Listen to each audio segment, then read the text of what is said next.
Okay, so I recently made this video on Casey Neistat. From his work ethic to just the way he put together his vlogs, it totally makes sense why everybody loved this guy. But on the flip side of that though, when you see him now on these podcasts and you hear him talk about his daily vlog journey and the state that he was in, there were a lot of things that I learned not to do.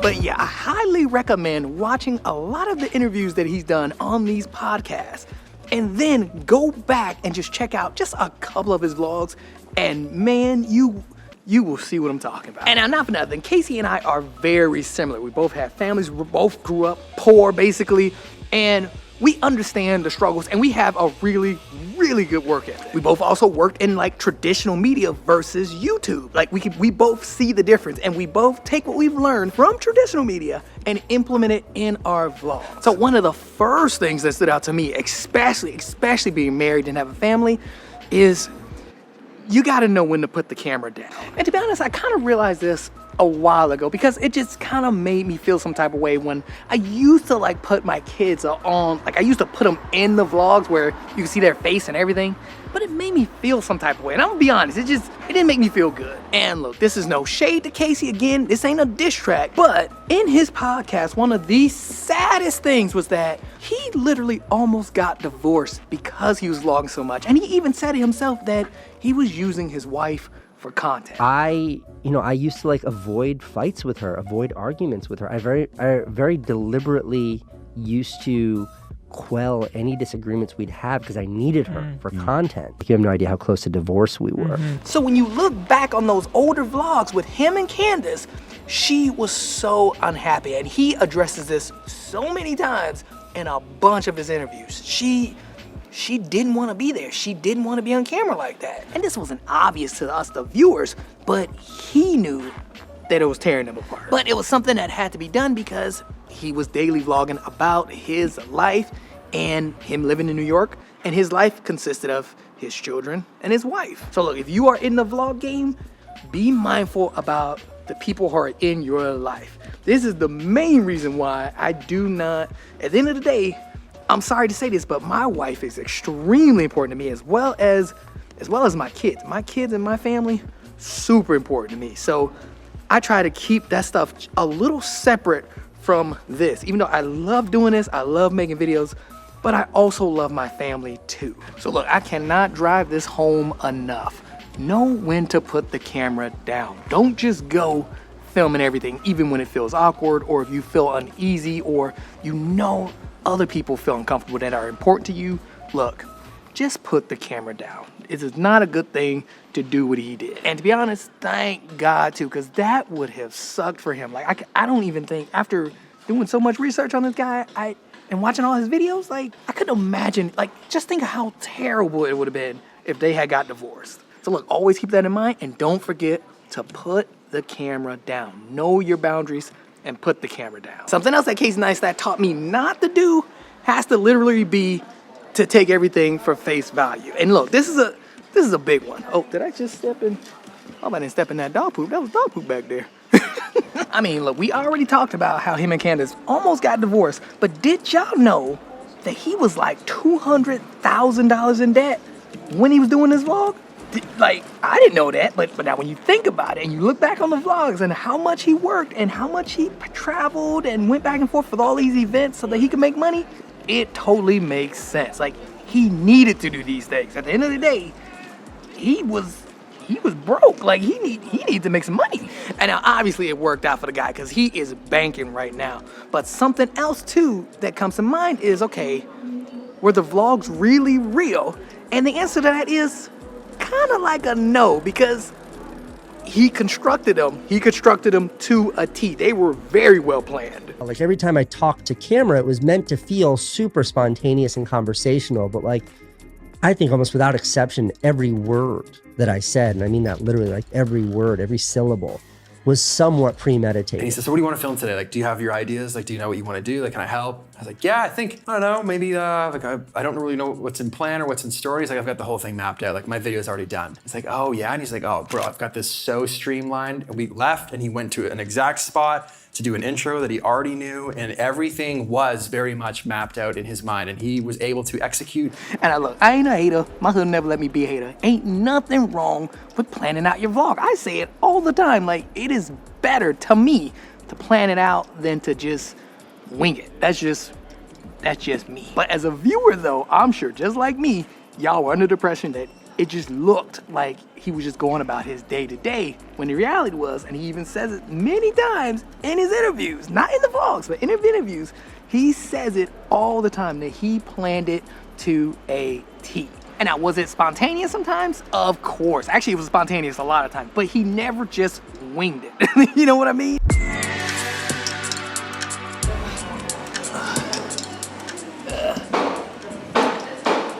Oh, that's much better. That lighting is on point. And now look, I'm gonna be real. Something that a lot of people know about me, from the moment, just growing up poor in general, your boy Sky Money is a hustler. Always have been, always gonna be one. Like, I legit remember when I used to work so much to the point where I would get so caught up in things. And this is not on purpose, but I would get so caught up in things that I would forget to eat. I would forget to take rest. I would just forget because I'm so into what I'm doing. So what I started doing was literally just paying more attention to when things start to have like a diminishing return. And what I mean by this is something that takes 5 minutes usually will take 15, or something that takes 5 minutes will start taking 30 minutes. For me personally, no joke, I love working. I do, especially when it's something that I love to do too. I love doing it. I love to work. But something that Casey Neistat has taught me not to do, and that is not to take breaks and not to rest. Like, pimping, you got to, like, for real.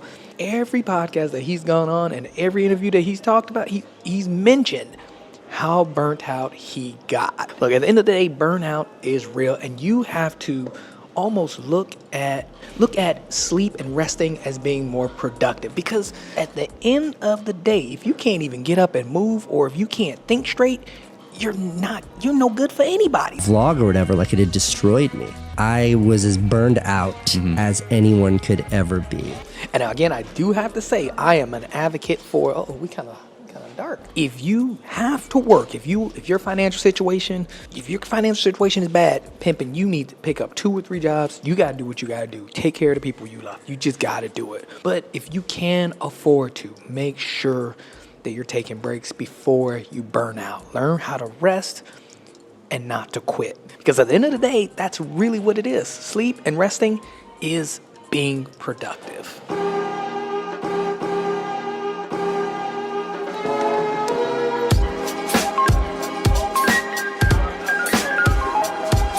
And so now those are just a couple of things that I learned not to do and to make sure I pay attention to, because again, these things kind of matter. But again, this ain't a diss track, because man, after doing so much research on this guy to figure out why people compare me to him, man, I am extremely impressed. Like, I am he went, like, he's like Super Saiyan Blue. For real, he was just going hard in the paint with like almost everything he did. I think that what mainly hurt him was his work schedule, or his work routine. That's pretty much what went wrong for him, and just not enough setting boundaries. But at the end of the day, he made it. He did exactly what he wanted to do. He reached where he wanted to be. He's at a point now where he don't have to work. And that is huge coming from somebody who grew up poor. That is a big deal. Just like him, like, when you grow up and you ain't got money, that's what you want to do. You want to put yourself and your family in a position where they are straight for life. And from one hustler to another, I respect the grind, man, because I'm telling you, there's something different. It hits differently when you know where he's coming from. It completely hits differently. I mean, before everybody and their mama would get online and had something to say about what everybody else was doing, this is how a lot of people who are less fortunate operated. A lot of people worked a lot more for a lot less. That's just the honest to God truth. And it has nothing to do with hustle culture or nothing. It's just about surviving and getting to where you want to go. That's pretty much it. It just got complicated over the years. People see it as hustle culture. And I'm not saying that hustle culture is not around, but what I am saying is that a lot of people out here are doing a lot more than that for a lot less, and they just not putting it on the internet. So for me personally, I can't knock the hustle. I can't do it because I understand what it's like being poor. I legit made a video about me never going broke again. Ain't pimping. Look at my face. It ain't happening. I will do whatever I need to do to get where I need to get. And also too, he really did bring some sauce with his vlogs, and I see it. Like, I finally understand why people love this guy some more. Like, he brought the sauce. And not only that, but he was also extremely consistent about it. And he did it in a way that was manageable for him. I think his biggest mess up, and I think this is where a lot of the burnout came to, was when he knew he was using his wife for content and his family for content, as well as just letting the obsession take over him, letting them take over and not have any boundaries, meaning all he would think about was, a video. Everything was for content. Hung out when we first met. He came by my studio. All I was thinking about then is okay, how do I parlay this into content for my episode for today? That's what I'm saying. There's a trick. That's tricky. Okay, now with all of that said though, I do have to ask you guys, do you guys believe in hustle culture? And if you do you think it's a good thing or a bad thing? Because like I said, and I didn't think about it until I watched a couple of videos on Casey Neistat about hustle culture and stuff like that. Those videos just happen to pop up. But again, though, I'm telling you, if you grow up poor or if you grow up in certain areas, you'll notice that a lot of people are doing the exact same thing, but for some reason, that's not considered hustle culture. Really think about it. Is it hustle culture if somebody's doing as much as they can do to provide for themselves and their family? Is that considered hustle? Is it an unhealthy hustle culture?